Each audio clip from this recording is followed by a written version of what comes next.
Alright, we're going to make bread today, and for the purposes of this video, I already have everything pulled out and measured out, so it's going to be very simple. This is going to be a 4-loaf recipe. So to start off with, the ingredients you're going to need is 12 cups of flour, 5 teaspoons of yeast, half a cup of sugar, and 2 tablespoons of salt, with 5 cups of warm milk, and 2 tablespoons of oil. For the yeast portion of this, I've had the 5 cups of milk. I put it in the microwave for 4 minutes and it brings it to an exact 102 degrees. We're going to mix in the sugar. So this way we can kind of adds a little bit of sweetness to the milk for the yeast. And then we're going to add in the 5 teaspoons, of the yeast. So once you've added the sugar and you've added the yeast, you stir it around, you give it 10 minutes and just let it sit. Well, I just put that off to the side. I'm going to go ahead and finish mixing my dry ingredients, which again is really just the salt and the flour. Again, 12 cups of flour, and it was 2 tablespoons of salt. We're just going to mix that in. Yes, I washed my hands. So I like to sift the flour so this way it's kind of fluffy.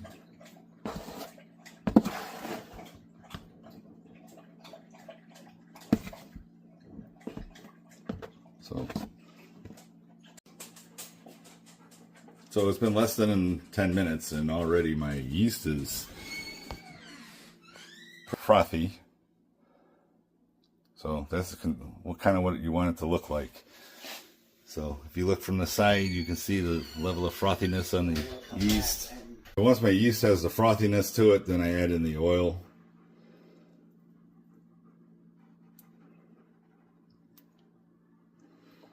And then I make a little well in the flour, and then I just pour it in, and I start mixing the flour into the liquid. It is going to be sticky. You are going to wind up with frickin' flour on your hands. We just mix it.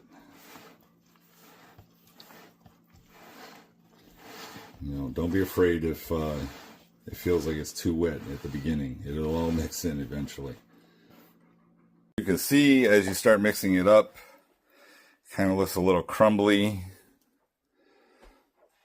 right? So you're just going to keep mixing it until you get a nice formed dough, and I'll show you that after I'm done with the process. So the dough is all mixed together. As you can see, it's still a little tacky. I'm going to add a little bit more flour, just a sprinkle on top, just to kind of get rid of some of the tackiness and clear off the sides. Alright, now that my dough is all mixed up, I'm going to go ahead and grab another bowl, only because it's a little bit easier to deal with. You can leave it in the same bowl, but I like to use another bowl, oil it up. Still got freaking tacky hands.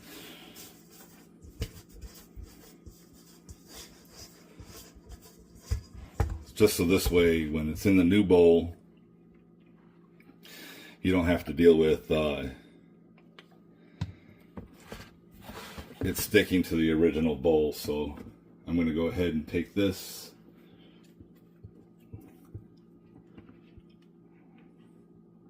It's a little difficult, but you'll see it's coming.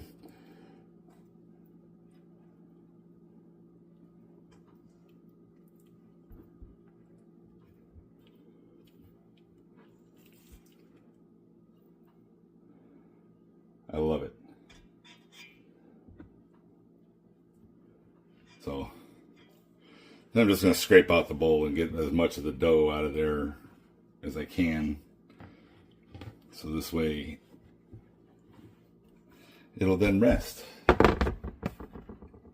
Alright, so the bowl isn't exactly big enough, so I'm going to go ahead and I'll show you. By the time it rises, it's probably going to overflow. So I went ahead and cleaned out the original mixing bowl, and I'm going to dump that in there with plastic wrap.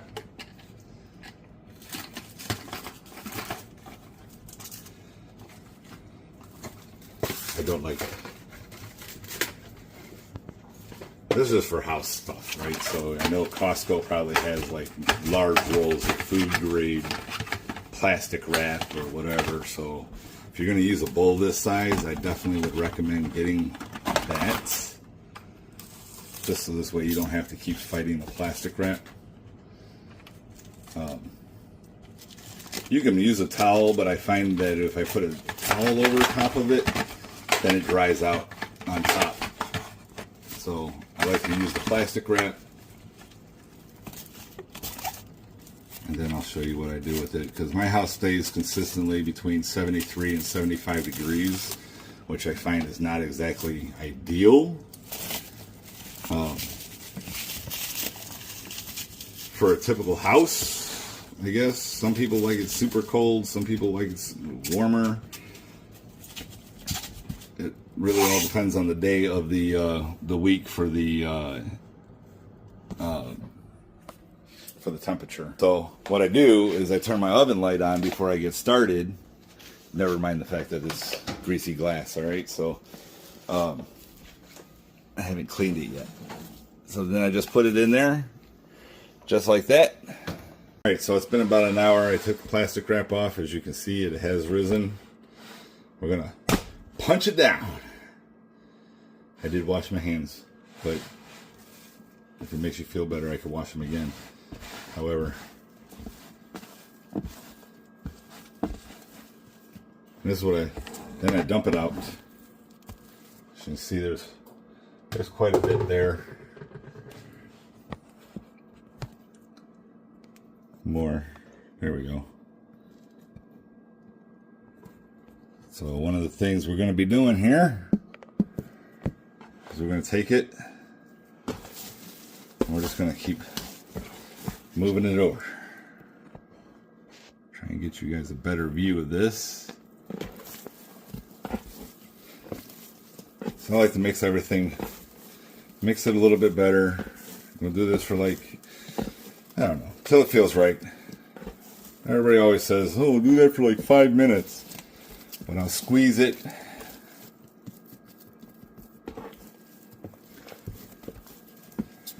You will get it, it'll be a little tacky. You're doing, just working the oil in is what you're doing, really is, you know. Ooh.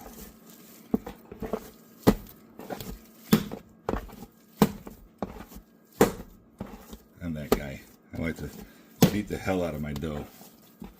Beat it like it owes me money.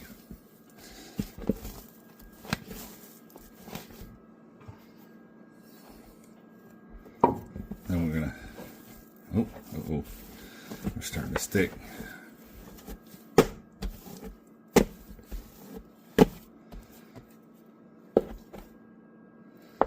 Then we're gonna cut it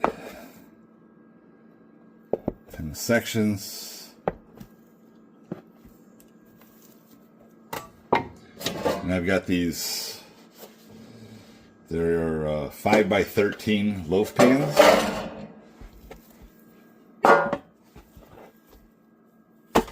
And stretch, and then put that in there.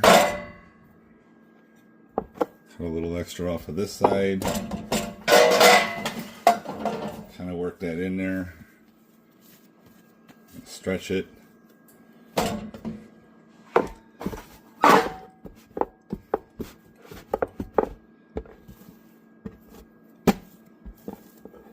I make the double recipe because I get a big loaf and then I get a little, or 2 big loaves and then I get a little loaf on top of it.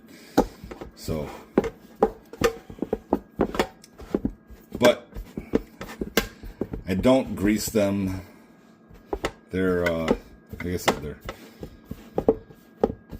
5 by 13. And I'll take the dough as I'm pushing it down in there.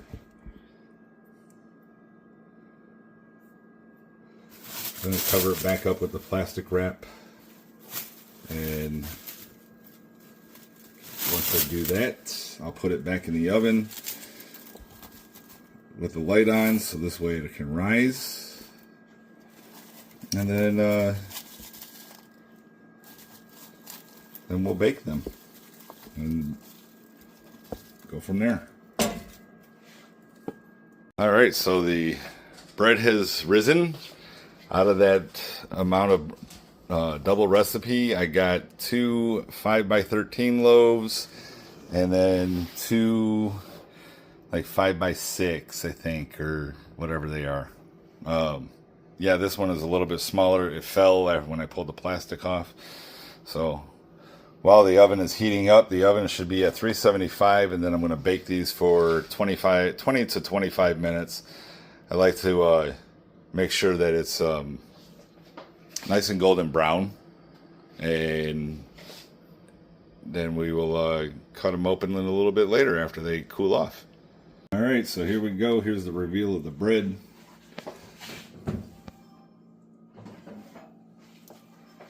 First loaf falls right out of the pan.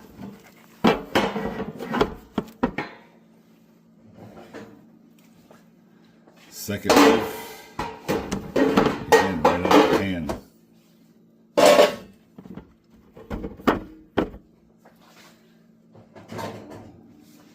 So with that recipe, I got essentially 2.5 loaves. My tops fell because they overproofed. So once you get them out of the oven, I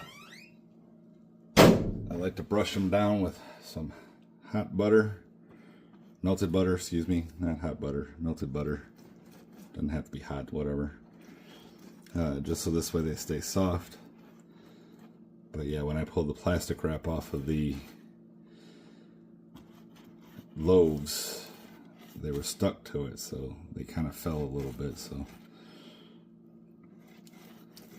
and once we buttered these all up,